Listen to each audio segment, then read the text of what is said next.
اللہ کے بارے میں ایسی بات, دیکھو کوئی کسی کے بارے میں کوئی رپورٹ پیش کرتا ہے تو اس سے پوچھتا ہے نا, اللہ کے بارے میں آپ نے لوگوں کو یہ بتانا شروع کر دیا کہ اللہ کو اس سے کوئی غرض نہیں ہے کہ لوگ عبادت کریں یا نہ کریں, تو یہ اللہ سے پوچھے بغیر کہنا ممکن ہے؟ بولتے کیوں نہیں بھائی, ہے یہ تو اللہ سے پوچھا جائے گا نا کہ اللہ تو عبادت سے خوش ہوتا ہے کہ نہیں ہوتا, یہ تو اللہ سے پوچھا جائے گا. اللہ سے پوچھے بغیر ایک سائنسدان سے پوچھ کے بتا رہے ہیں لوگ ایک دوسرے کو. آئنسٹائن سے پوچھ رہے ہیں کہ اللہ کو ہماری عبادت کی ضرورت ہے یا نہیں ہے, یا اللہ ہماری عبادت سے خوش ہوتا ہے کہ نہیں ہوتا. یہ ہمارے سائنس اور ٹیکنالوجی کے طلبہ کا حال ہے. اندازہ لگاؤ کہ اس بارے میں رپورٹیں کس کی پیش کر رہے ہیں, سائنسدانوں کی, اگر بالفرض صحیح مان لی جائے. سائنسدان سے پوچھا جا رہا ہے کہ خدا اپنی عبادت پہ خوش ہوتا ہے یا نہیں ہوتا. وہ یہ سائنسدان سے تھوڑی پوچھنے کی چیز ہے, یہ تو جو خدا ہے اس سے پوچھنے کی چیز ہے.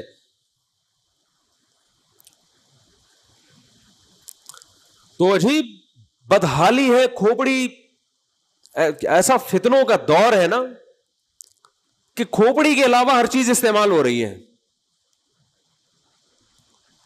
تو یاد رکھو یہ جو دماغ ہے نا, اس کے بارے میں آپ سے سوال ہوگا کہ اس کو صحیح استعمال کیا یا نہیں کیا. ایک دفعہ ایک صاحب تھے, وہ بھی اللہ کو مانتے تو تھے وہ, لیکن ہمارے ہاں تو بہت ساری چیزیں ہیں نا, کچھ تو مان ہی نہیں رہے, اللہ کو ہے ہی نہیں, کچھ مان رہے ہیں تو وہ مذہب کا انکار کر رہے ہیں, کچھ مذہب کو مانتے ہیں, مولویوں کو درمیان سے کیا کر دیتے ہیں, جو مذہب کو جاننے والے ہیں ان کو نکال دیتے ہیں.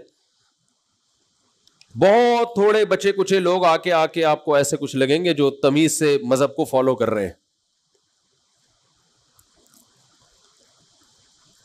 بہت سے لوگ اسلام کو مانتے ہیں لیکن علماء کو نہیں مانتے, پھر ان کا اسلام ایسا ہے کہ 4-6 آدمیوں کے علاوہ کوئی جنت میں جاتا ہوا نظر بولو آ نہیں رہا. وہ میں نے ایک چٹکلا سنایا تھا نا, دوبارہ سنا دیتا ہوں.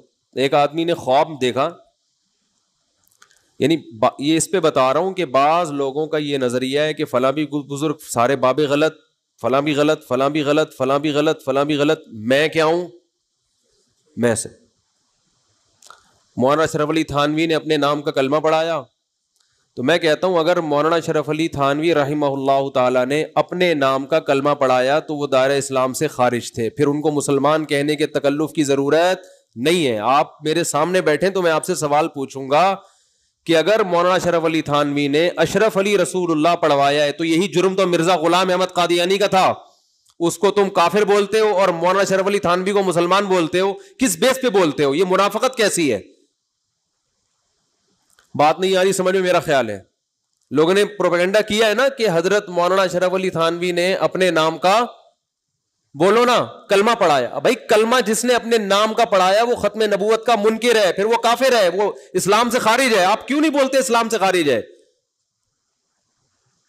تو یہ تضاد ہے کہ نہیں یہ باتوں میں؟ اور اگر آپ تعویل کرتے ہو کہ نہیں اس کا یہ مطلب ہے تو وہ تعویل کرو آپ. پھر دیکھو میرے سامنے اگر کوئی کہے فلاں نے اپنے نام کا کلمہ پڑھا ہے, میں کہوں گا وہ کافر ہے, اور اگر میں کہتا ہوں کافر نہیں ہے تو میں پھر اس کی بات کی کیا کروں گا؟ تعویل. اور پھر میرے ذمے ہوگا کہ میں تعویل کروں, میں بتاؤں کہ یہ مطلب ہے. آپ ایک طرف کھلے عام بیانات میں کہتے ہو کہ مولانا اشرف علی تھانوی نے اپنے نام کا کلمہ پڑھایا ہے, اشرف علی رسول اللہ پڑھوایا ہے, دوسری طرف آپ کہتے ہو میں ان کو مسلمان مانتا ہوں, میں تکفیری نہیں ہوں.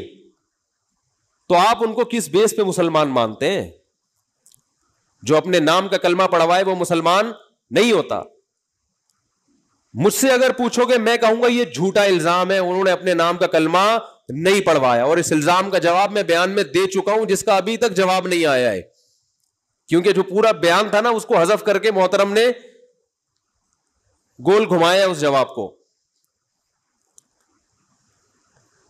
تو آپ اگر کہتے ہو کہ وہ کافر نہیں تھے تو آپ کے ذمے ہے کہ پھر اس کا مفہوم کیا ہے, کلمہ پڑھایا کہ نہیں پڑھایا, کیا مطلب ہے پھر اس کا. تو اس وقت آپ یوٹیوب پہ مختلف جگہوں پہ جائیں گے, کچھ لوگ بیٹھے ہوئے ہیں جو اسلام کو تو مانتے ہیں, قرآن و حدیث اور حوالے بہت یاد کیے ہوئے انہوں نے, لیکن جب آپ ان کی تقریریں سنیں گے تو آپ کو لگے گا 2-4 لوگوں کے علاوہ دنیا میں جنت میں جانے والا کوئی ہے نہیں. اس میں مجھے وہ واقعہ یاد آتا ہے, ایک آدمی نے خواب دیکھا, جہنم میں گیا تو دیکھا دیگیں چل رہی ہیں. جہنم میں گیا تو کیا دیکھا؟ دیگیں پہ دیگیں. حیران ہو گیا, یار جنت میں گیا تو دال چاول کھا رہے ہیں لوگ بیٹھ کے. تو اس نے فرشتوں سے پوچھا یہ کیا مواجرہ ہے, ادھر دیگیں اور ادھر دال چاول. تو فرشتوں نے کہا 4 آدمیوں کے لیے دیگ پکائیں کیا؟ جنت میں گئے ٹوٹل ایک انجینئر ہے, ایک توصیف الرحمان ہے, غامدی صاحب ہیں, اور ایک آدھ اور اس ٹائپ کے کوئی ہوں گے. کیونکہ ان چاروں کی تقریریں سننے کے بعد ایسا لگتا ہے کہ دنیا میں ان کے علاوہ سب کیا ہیں؟ بے وقوف تھے. اسلام تو سمجھا ان لوگوں نے. تو فرشتوں نے کہا ٹوٹل کتنے آدمی جنت میں آئے ہیں؟ 3 تو مجھے یاد ہے, چوتھا بھی کوئی شاید دماغ پہ دباؤ ڈالوں گا, یا ابھی آ جائے گا اگلا ورژن تھوڑے دنوں میں.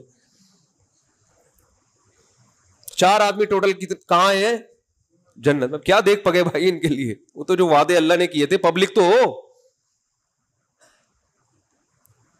حدیث میں آتا ہے من شذ عن جماعت المسلمین شذ فی النار, جو عام مسلمانوں سے ہٹے گا نا, سارے باب غلط اور سارے علماء اور سارے یہ عام مسلمانوں سے جو, یہ اس کا مطلب جماعت المسلمین کی تنظیم مراد نہیں ہے. جماعت المسلمین عامت المسلمین سے جو ہٹے گا, الگ روش پہ چلے گا. حدیث کے الفاظ ہیں شذ فی النار. قیامت کے دن جب سب لوگ مسلمان جنت میں جا رہے ہوں گے نا, اللہ ان کو الگ سے ہٹا کے جہنم میں ڈالے گا. اللہ ان کو الگ کرے گا. بولے کہ تم تو ان کو صبح شام برا بھلا کہتے تھے, تم نے تو کسی کو چھوڑا نہیں تھا, تم ان کے ساتھ کس بیس پہ جنت میں جا رہے ہو؟ شذا وہاں بھی الگ کیا جائے گا. شذا کا مطلب وہاں بھی اللہ الگ کر دیں گے. جب یہاں الگ تھلگ تھے تو وہاں بھی کیا ہوگے؟ الگ تھلگی. اور جماعت المسلمین والوں کی عقل کو آپ داد دیجئے کہ انہوں نے اسی حدیث سے نیا فرقہ بنا لیا. حدیث میں تو آ رہا تھا جو مسلمانوں سے ہٹے گا الگ فرقہ بنائے گا یا کوئی الگ بحث چھیڑ دے گا, کوئی الگ ہی روش پہ چلے گا, تو اللہ اس کو وہاں بھی الگ ہی رکھیں گے. تو انہوں نے کیا کیا, عام مسلمانوں سے ہٹے اور اس الگ جماعت کا نام رکھ لیا جماعت المسلمین. اب ہمیں ہٹاوا کہہ رہے ہیں کہ تم جماعت المسلمین سے کیا ہو گئے ہو؟ نکل گئے ہو. مارکیٹ میں دیکھو کیا چل رہا ہے یار, یہ ہے مارکیٹ. اٹ از کالڈ, بولو نا بھائی, مارکیٹ. اور یہ والی مارکیٹ مار پیٹ کے بغیر سیدھی نہیں ہو سکتی. گورنمنٹ جب تک ڈنڈا نہیں چلائے گی نا, حکومت, پہلے جب اسلامی خلافتیں تھیں تو اس قسم کی چیزیں مارکیٹ میں آتی تھیں. مسلمان حکمران کنٹرول کرتے تھے, اٹھنے نہیں دیتے تھے کسی کو. اب چونکہ حکومت دلچسپی نہیں لیتی, اور شکر ہے نہیں لے رہی, حکومت لے تو پتہ نہیں کس کو آگے لے آئے اور کس کو پیچھے لے جائے, کوئی اور ہی چیز نہ آ جائے آگے. کم از کم ایک کام تو گورنمنٹ کے ذمہ لازم ہے کہ جب تک کوئی ریلائبل ادارے سے عالم نہ بنے, مفتی نہ بنے, اسکالر نہ بنے, اس وقت تک اس کو یوٹیوب پہ بیٹھنے کی اجازت نہ دی جائے. اور علماء کو بھی مختلف حصوں میں ڈیوائڈ کرے کہ آپ مفتی ہیں, آپ مسائل بتا سکتے ہیں, آپ صرف ہسٹری بتا سکتے ہیں, آپ حدیث کے صحیح اور ضعیف کی بحث کر سکتے ہیں. ہر آدمی اٹھ کے فتویٰ لگا رہا ہے یہ حدیث میری رائے میں صحیح ہے, یہ میری رائے میں ضعیف ہے. علم حدیث پڑھا نہیں ہے, اس پہ تخصص ہوتا ہے, باقاعدہ PhD ہوتا ہے, کوئی پتہ نہیں ہے یہ والا راوی ضعیف ہے. یہ وقت کتابیں چوری کر کر کے نا گوگل پہ لکھا, ایک راوی کا نام ضعیف لکھا ہوا آ گیا تو فتویٰ لگا دیا کیا ہے؟ ضعیف ہے. میری تحقیق ہے یہ کیا ہے؟ ضعیف ہے. اتنا مشکل علم ہے حدیث کی تحقیق کا, ہر پاگل سے پاگل آدمی محقق بنا ہوا ہے.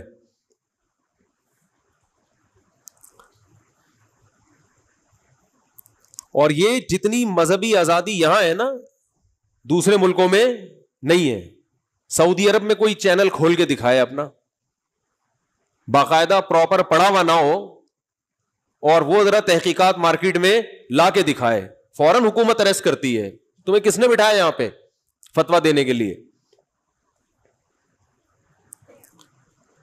تو 4 آدمی جنت میں بولو بھائی جائیں گے. یہ بھی ایک طبقہ ہے جس نے اسلام کا ایک مفہوم پیش کیا.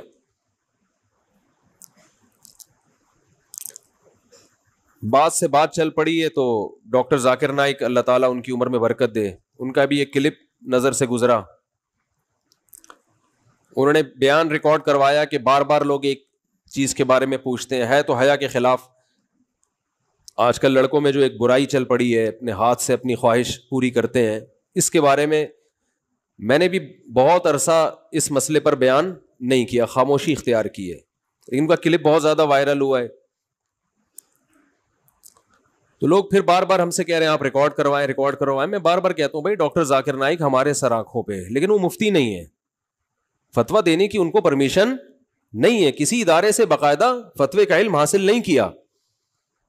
یہ بات حضرت مفتی تقی عثمانی صاحب, جن کو ڈاکٹر صاحب اپنا استاذ مانتے ہیں, انہوں نے بھی حضرت مفتی تقی عثمانی صاحب نے بھی ڈاکٹر ذاکر نائک سے یہ بات بہت مضبوط لہجے میں کہی ہے کہ آپ اس معاملے میں جو آپ کی فیلڈ ہے وہ بہترین ہے, اس میں اللہ نے آپ سے بہت کام لیا ہے اور ساری دنیا آپ کے ساتھ ہے. اس مسئلے میں بھی انہوں نے کچھ روایتیں پیش کی ہیں, کچھ آیات پیش کی ہیں. لوگ حوالے کو دیکھ رہے ہوتے ہیں. قرآن مجید میں صاف طور پہ اللہ تعالیٰ کا ارشاد ہے فَمَنِ ابْتَغَىٰ وَرَاءَ ذَلِكَ فَأُولَٰئِكَ هُمُ الْعَادُونَ, جو اپنی خواہش, اپنی زوجہ اور باندیوں کا سسٹم ختم ہو گیا, باندی نہیں ہو سکتی, اپنی خواہش اپنی زوجہ کے سوا کسی بھی راستے سے پورا کرے گا. قرآن کے صاف الفاظ ہیں, یہ لوگ اللہ کی حدود کو, بولو بھائی, توڑنے والے ہیں. بالکل حرام ہے اسلام میں, اس کی کوئی گنجائش نہیں ہے. حضرت عثمان ابن مظعون رضی اللہ تعالی عنہ, صحیح حدیث ہے, یہ فرماتے ہیں کہ ہم جب سفر میں ہوتے تھے تو ہم پہ اپنی بیویوں سے دوری بہت شاق گزرتی تھی. صحت مند تھے نا, تو عورت یعنی اپنی بیوی سے دوری ہم پہ سفر میں بہت شاق گزرتی تھی. ہم نے نبی سے اجازت مانگی کہ ہم اپنے آپ کو خسی کر دیں, اپنی مردانہ قوت کو ختم کر دیں. فنہانا, آپ نے ہمیں اس کی اجازت, بولو, نہیں دی. اگر اس عمل کی ذرا سی بھی گنجائش ہوتی تو صحابی کو اپنے آپ کو کوئی ایسی خوراک کھا کے یا کوئی بھی عمل کر کے اپنے آپ کو خسی کرنے کا خیال آتا؟ بولو کیا ہو گیا بھائی, خیال آتا اپنے آپ کو؟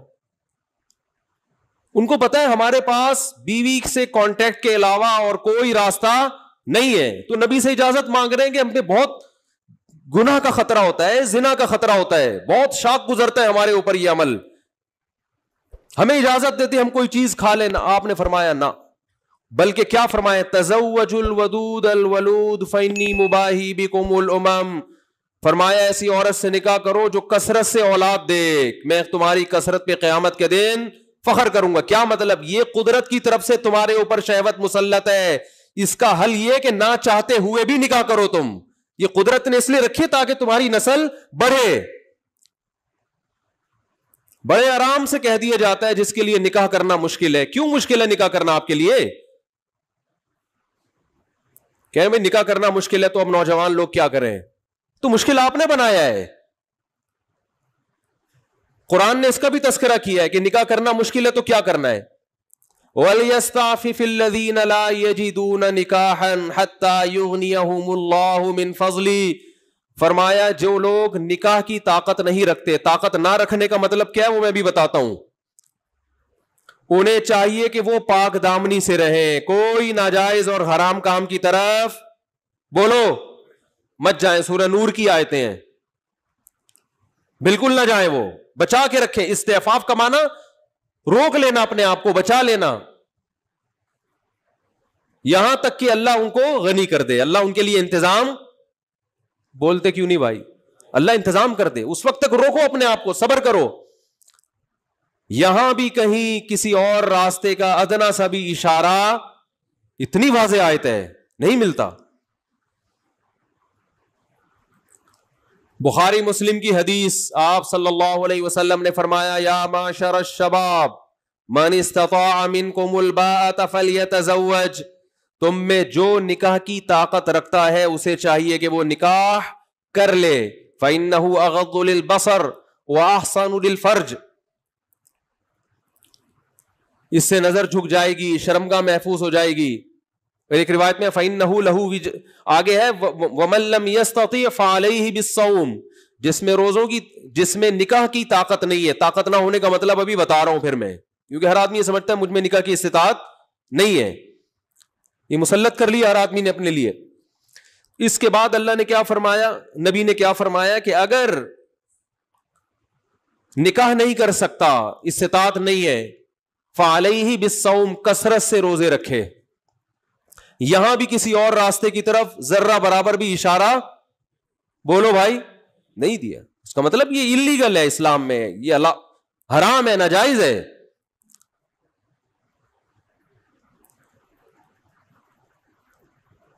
باقی رہا یہ مسئلہ کہ فلاں نے یہ لکھا، تو جب آپ اسلامی فقہ میں لاکھوں علماء گزرے ہیں، لاکھوں فقہا، تو کہیں نہ کہیں کسی نہ کسی کا کوئی قول نکل آتا ہے. ایسے تو بہت ساری چیزیں حلال ہو جائیں گی، آپ اگر تلاش کرنے پر آئیں تو بہت سارے اقوال آپ کو مل جائیں گے. یہ علماء کو پتا ہوتا ہے کہ کون سا قول اس قابل ہے کہ اس قول کو لفٹ کرائی جائے، کون سا قول اس قابل ہے کہ بس یہ اس کی کوئی حیثیت نہیں ہے. امام احمد ابن حنبل کی طرف نسبت کی جاتی ہے قول کی، لیکن جو حنبلی علماء ہیں، امام احمد ابن حنبل ایک ایسے فقیہ ہیں جن کے بہت سارے مسئلوں میں دو دو تین تین اقوال ملتے ہیں.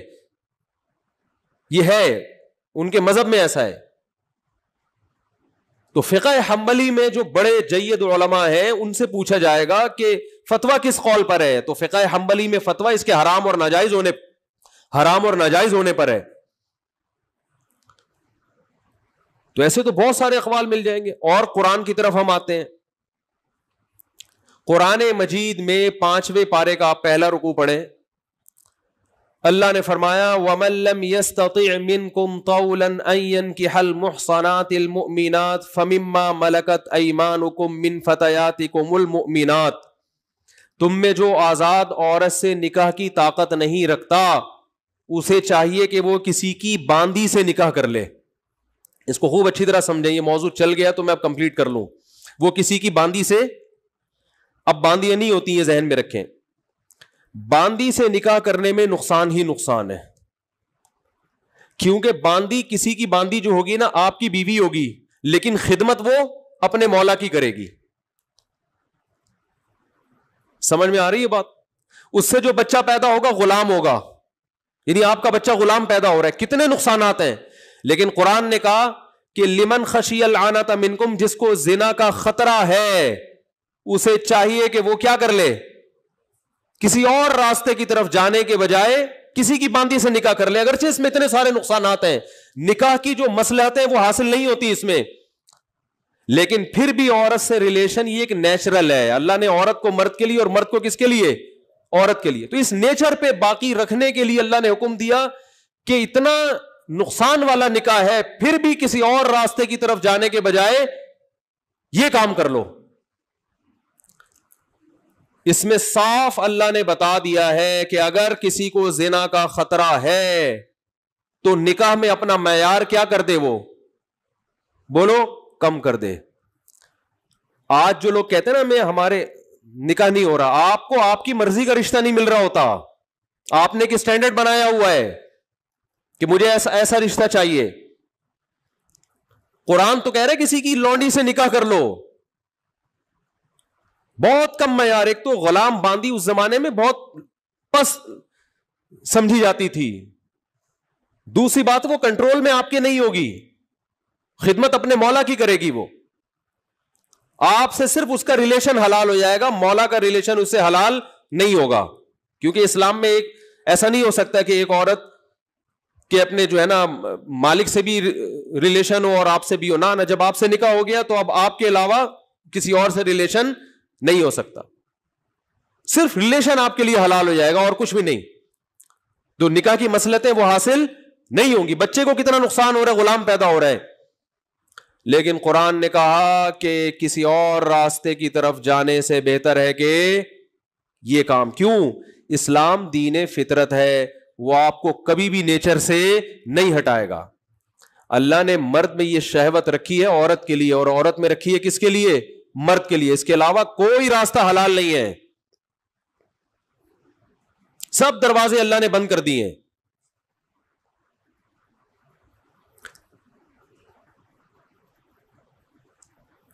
رہا یہ مسئلہ, اللہ فقہا نے یہ بیان کیا ہے کہ اگر کسی شخص کو نکاح کے لیے کوئی عورت میسر ہو, رشتہ مل جائے, تو یہ ان لوگوں میں داخل نہیں ہے کہ جن میں نکاح کی استطاعت نہیں ہے.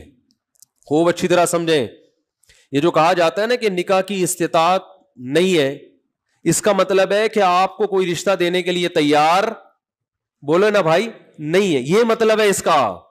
رشتہ مل جائے پھر آپ کہ مجھ میں نکاح کی استطاعت نہیں ہے, تو یہ غلط ہے, غلط ہے. پھر یہ ہمارے ہاں نکاح کی استطاعت کا مطلب یہ سمجھا جاتا ہے کہ پیسے ہیں. اسلام میں غریب آدمی کو بھی نکاح کی اتنی ہی ترغیب ہے جتنی مالدار کو. اگر پیسے ہونے کا نکاح کی استطاعت سے تعلق ہوتا تو ہمارے نبی کے گھر میں 40 دن چولہا نہیں جلتا تھا, اور آپ نے 9 بیویاں رکھی ہیں. بہت مشکل ہے بات سمجھانا, بہت مشکل ہے. صحیح بخاری میں امام بخاری نے عنوان باندھا ہے بابو تزویج الموسر, غریب کی شادی. اس میں نبی صلی اللہ علیہ وسلم نے ایک ایسے صحابی کی شادی کرائی ہے جن کے پاس مہر کے لیے ایک لوہے کی انگوٹھی بھی نہیں تھی, ٹوٹل کائنات ان کی ایک لنگوٹا تھی.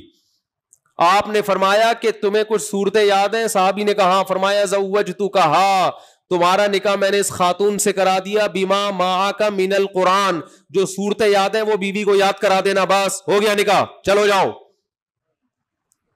یہ تو آپ کی ٹینشن ہے جیب میں پیسے ہونا نہ ہونا.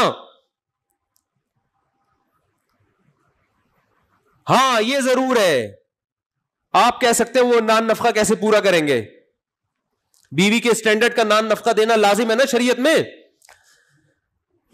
او بھائی سوال پیدا ہوتا ہے, آپ نے ایک لنگوٹا ہے آپ کے پاس ٹوٹل, آپ کی ڈیفنس میں شادی ہو گئی, آپ نے کہا شادی کے بعد بیگم کو بتایا کہ میں تو پینٹ شرٹ ادھار لے کر آیا تھا اپنے ماموں سے, اور ہال وال جو بک کرایا تو سارے زکات کے پیسوں سے تھا. حقیقت ہے کہ میرے پاس ایک دھیلا بھی نہیں ہے. تو ڈیفنس سے جو آپ کی دلہن آئی ہے وہ تو پہلے دن بھاگے گی کہ نہیں بھاگے گی؟ اب وہ بھاگ رہی ہے تو آپ نے کنڈی لگا دی, آپ نے اس کو بٹھایا, بولو پہلی تو یہ بتا دوں یہ کنڈی بھی میری نہیں ہے.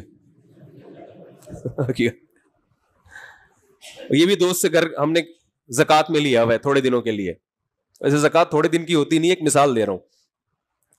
اب مسئلہ دیکھو, یہ بات یہ ہے کہ امام مفتی طارق مسعود سے ہم نے سنا ہے کہ امام بخاری نے ارشاد فرمایا بابو تزویج الموسر, غریب کی شادی. اور صحیح ہے بخاری کی حدیث ہے کہ نبی نے ایک ایسے شخص کا بھی نکاح کرایا جس کے پاس ان صحابی کے پاس ایک لنگوٹ کے علاوہ کچھ بھی نہیں تھا. تو جب ان کی ہو سکتی ہے تو میری کیوں نہیں ہو سکتی؟ یہ دلائل آپ ان کو دے رہے ہیں. بات آ رہی ہے سمجھ میں؟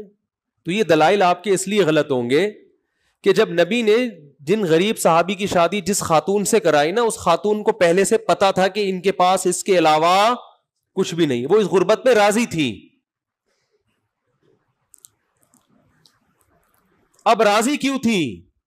2 وجہ سے راضی ہو سکتی ہیں. یا تو وہ خود اس سے بھی زیادہ غریب ہو, کچھ بھی نہ ہو, انہیں یہ ہو کہ بھائی چلو میں شادی کر رہی ہوں ایک غریب سے, لیکن کم از کم اب میرا نان نفقہ ان کے ذمے ہے نا.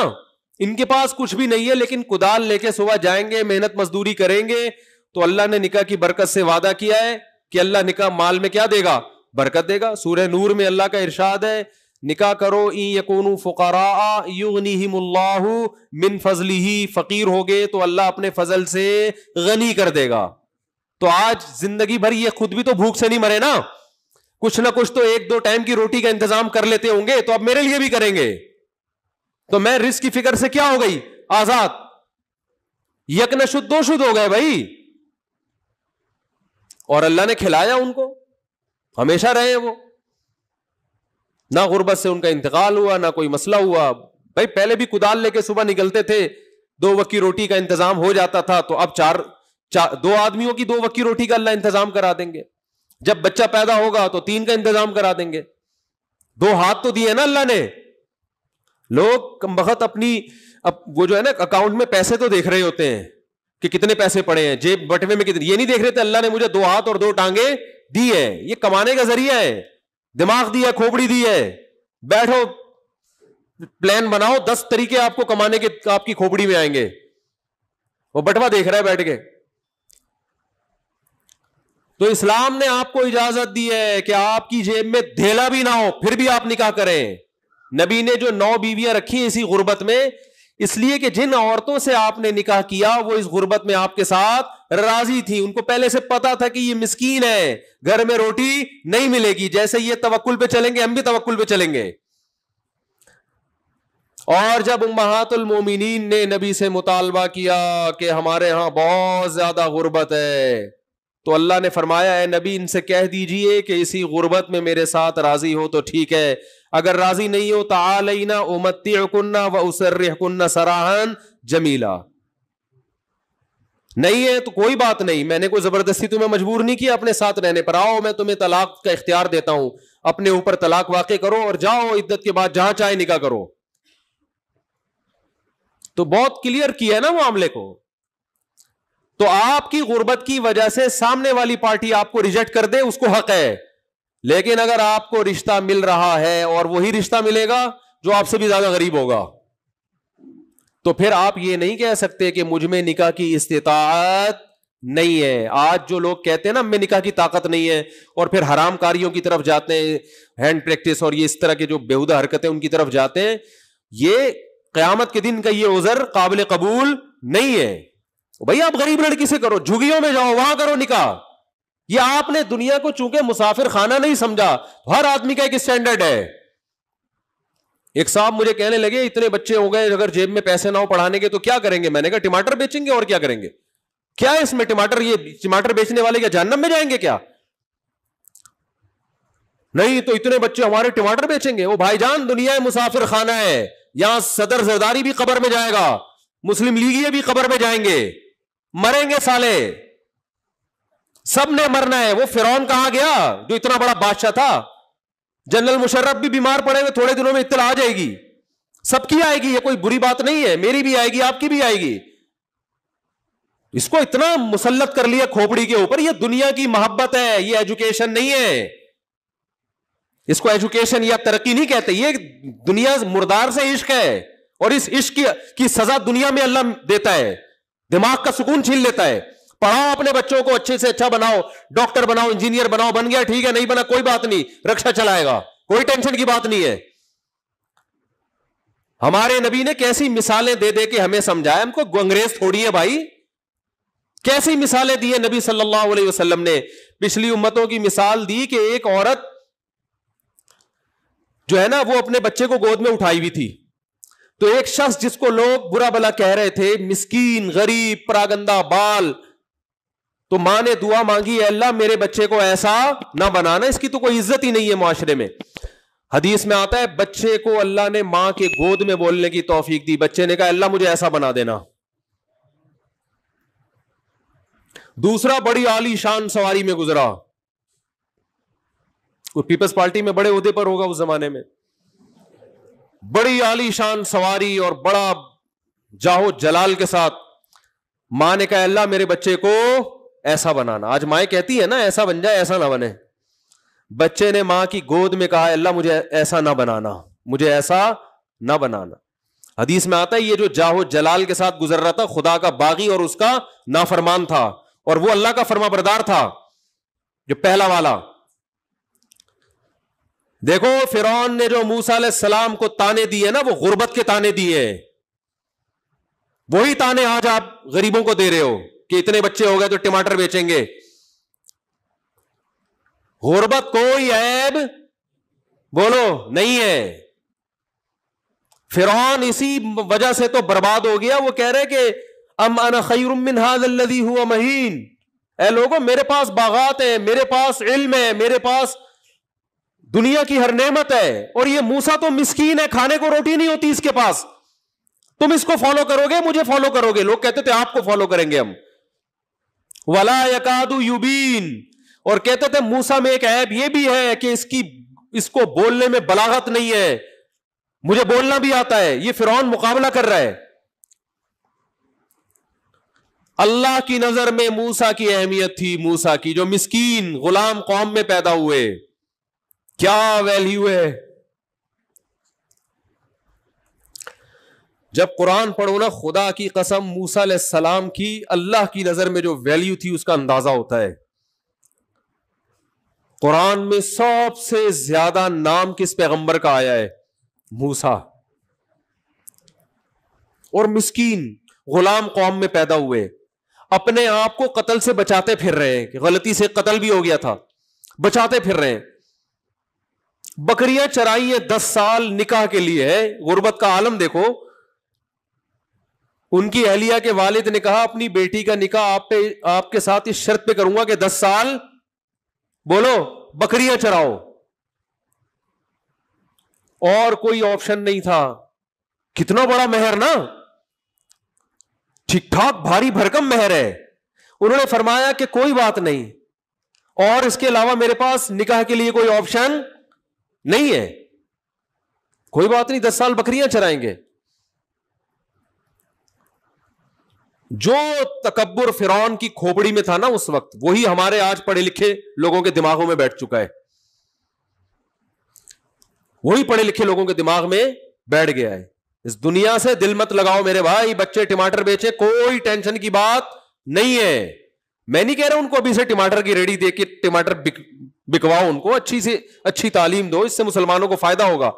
پیسے نہیں ہے تو کوئی ٹینشن کی بات نہیں ہے, کوئی ٹینشن لینے کی بات نہیں ہے. ہمارے نبی مسکین تھے بھائی. ایک صاحب کا فون آیا, میرے 4 بچے, ایک ہی کمرہ ہے, میں بہت پریشان ہوں, پھر بیوی کو حمل ٹھہر گیا, ڈاکٹر کہہ رہے حمل گرا دو, کہاں سے خرچے پورے کرو گے. میں نے کہا 4 بچے زندہ ہیں یا نہیں ہیں؟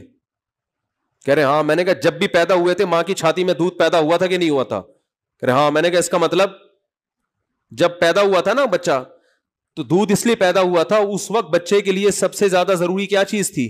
دودھ. ایسا دودھ اللہ نے پیدا کر کے دکھایا, آج تک کوئی سائنٹسٹ کوئی ڈاکٹر اس کا آلٹرنیٹ پیدا نہیں کر سکا. میں نے کہا خدا نے بتا دیا ہے کہ بچے پیدا میں کرتا ہوں, تم نہیں کرتے. ان کی ضرورتوں سے میں واقف ہوں, تم بعد میں واقف ہوتے ہو, اور ان کی بنیادی ضرورتیں میں پوری کروں گا.